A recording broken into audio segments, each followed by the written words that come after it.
So we have just concluded the 9th session of the Conference on Climate and Development in Africa,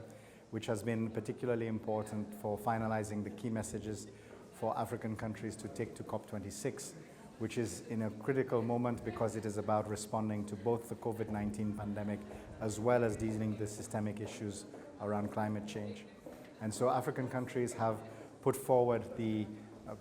priorities that relate to addressing climate change, a number of issues which have been ongoing, including the commitment to address the 100 billion which has been promised, as well as dealing with the recurrent issues such as the focus on the 1.5 degrees maximum temperature increase to ensure the resilience and survival of African economies.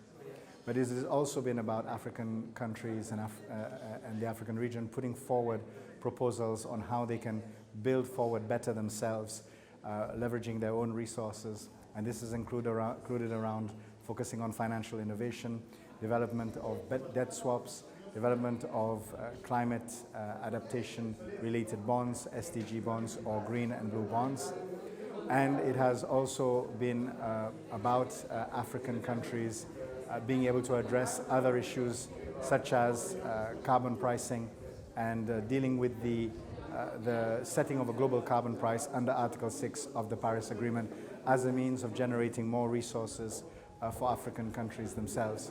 And of course, the focus has also been on a just transition and defining what that just transition means for Africa. And this means recognizing that Africa needs to industrialize in a very meaningful way, but in a way which is in line with the green and blue economy and which makes particular use of Africa's natural heritage and is able to harness it in a way which is sustainable. And all of this will be feasible through the appropriate partnerships and linkages among African countries, amongst themselves, and also with their external partners. And this is the